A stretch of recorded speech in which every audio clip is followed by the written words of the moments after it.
Hello, everyone, and welcome to the Writing with Cherry podcast. In this podcast, I'll be exploring the fascinating world of character creation.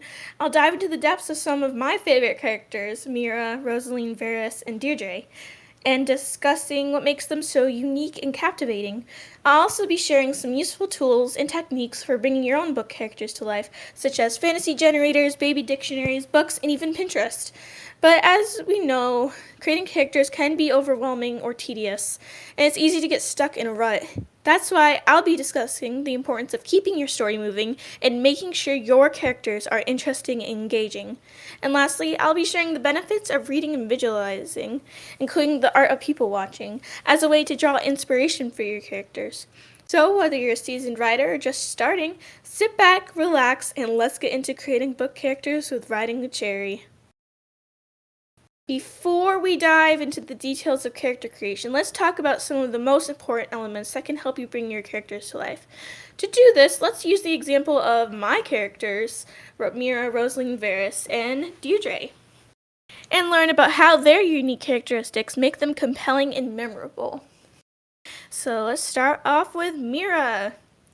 Mira is an interesting character. She's petite, standing only at 5 feet 2 inches with a round face that's easy to love. What I find most fascinating about Mira is that she's just like me, as I just made this character to describe me and how I've grown. She's an introvert who cares deeply for humans and animals but experiences anxiety. To cope with her worries, she talks to herself and writes. It's understandable that Mira would be devastated when Nellie disappears. She wants to fix everything, but she can't do it alone. Thankfully, her mom tells her about the book, which provides some guidance, but Mira must learn to trust herself and gain the trust of others. Mira's character arc is all about growth and development. She learns that not everyone will like or believe her, and that gaining trust takes time. She also has to come to terms with change, which is difficult but necessary. I can't wait to see how Mira's story unfolds and what challenges she'll face along the way. So that was just a quick summary of Mira. Let's go down the line. Rosaline is a towering figure with an athletic build and an aura of strength and determination. Rosaline is more than just her physical appearance. She's the mother of the friend group, always looking out for everyone's well-being. But when her adopted sister Nellie disappears into the book, Rosaline's world is turned upside down. The weight of responsibility falls heavily on her shoulders, and she knows that she must find a way to bring Nellie back. It's a heart-wrenching moment for Rosaline as she turns to her best friend, Mira, and entrusts her with the task of saving Nellie. Rosaline's emotions are raw and intense as she understands the danger that lies within the book. She knows that the journey will not be easy, but she has faith in Mira and hopes that she can bring Nellie back. Rosaline's story is one of love, strength, and determination. Her character shows us that even in the most challenging of times, we must find strength within ourselves to carry on. Next in line, my favorite character, Varys. Varys is my absolute favorite character. He's just so captivating, a complete enigma shrouded in mystery. From his shockingly white hair tied up in a messy ponytail to his sharp, fierce features, Varys just exudes strength and determination. But there's more to him that meets the eye. His eyes, flecked with gold, hold a depth of emotion that reflects his compassion and empathy.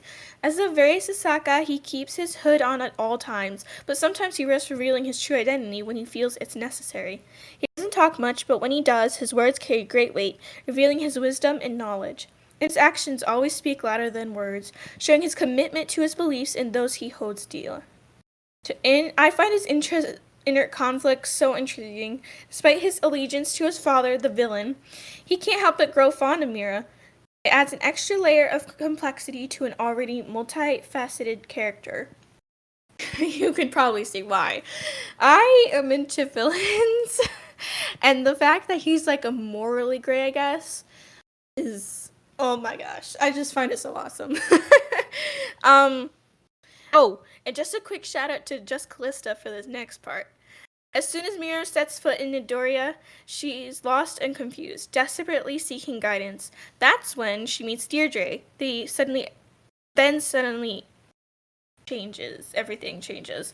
Deirdre, with her Krizaki heritage and warm Matmo demeanor, becomes Mira's guide and mentor in this strange new world. She's a treasure trove of knowledge, having lived inside the book for as long as she can remember. Her wisdom is invaluable to Mira's mission, and she's always there to offer advice and support. Deirdre's caring and gentle nature are a balm to Mira's anxiety, and the two quickly form a deep bond. But Deirdre has secrets, just like Mira's mother, in the real world, and those secrets have far-reaching consequences. As the story unfolds, Mira discovers that Deirdre's secrets could mean the difference between success and failure in her quest to bring peace to Nidoria. The stakes are high, and the tension is palatable, as Mira grapples with the weight of Deirdre's revelations. So those are my characters. As you can see, I put a lot of time and effort into them, but it's not always the case with characters. Like, if you want to make the story go forward, it is good to have characters that are, I'm going to say complex, so, like the main characters, and some of the side characters, just so that it's not like too boring. Also, with the number of characters that you have, you don't want to have too many because it might be confusing, and then the story might become boring with too little. But it's important to get your book moving and be interesting, and sometimes maybe 2 characters is all that you need. And then many characters, as I'm saying, I have a lot, but they're not all in the same scene together, if you know what I mean. And so you just don't want like a confusing area where you're just bringing all of the characters into like the first chapter. Spreading out your characters is pretty like the best idea, I would think. And then where I got these ideas for characters, well, Pinterest is a pretty good way. I just look at pictures and like aesthetics of different kinds of people. And based on my social status, triangle thing, pyramid that I have for my book, I just go off the colors that represent each of them and create a character based on that. And for their names, obviously, I would go to the fantasy generator, and then find the meaning of the characters and create a name that is good to describe the character, I guess, or create like what is it called? Like a revelation of what will become of them in the future, if you know what I mean. And then baby dictionaries. Funny story. I grabbed a baby dictionary from the library, and my mom was like, "Why are you getting that?" And I was like, for my book characters, the look on her face, it looked like she was like concerned, genuinely concerned about me having a baby, and I'm like, no, that's not the case. And then another way to like create compelling characters is read. I have read so many books, it's hard to keep track. And then I base some of my characters off of my favorite fantasy like types. So like for Varys, I did like the mysterious, darkling energy, if you know what I mean, from Shadow and Bone. He's not evil per se, but he's like kind of not like manipulating. He's like just like a dark overwhelm. Like, I don't know how to explain it. And then Mira is a real life kind of example, like people watching, like base characters off of people you know. I created Mira to represent me, and I created Rosaline to represent like one of my friends in real life. I'm not gonna say who. And like her personality, not her looks, but I was trying to base her looks every of every all my characters' books based on the um the personalities and all that, all their looks. Um, oh wow. I think that's it. Just create compelling characters using fantasy generator, baby dictionaries, Pinterest for the aesthetics, reading, of course, and visuals from the Pinterest and all that. People watching, oh my goodness, my best example.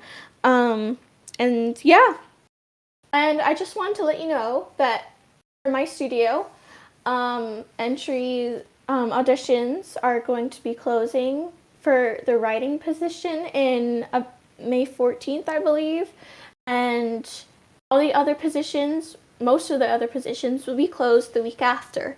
So I'm really hoping that I can get some really good artists in the studio. And a co-producer and a video maker. Oh my gosh, I really need a video maker. I cannot edit for the life of me. I can only do a few things. But yeah, if you are willing to help create animatics or episode animation series for this book that I talked about with my characters inside, that would be amazing. And yeah, thank you guys for listening, and I hope this helped you. This is my first podcast, so I'm hoping to get a little better over time. But anyways, I hope everyone has a great day, and I'll hopefully be talking to you soon. Bye!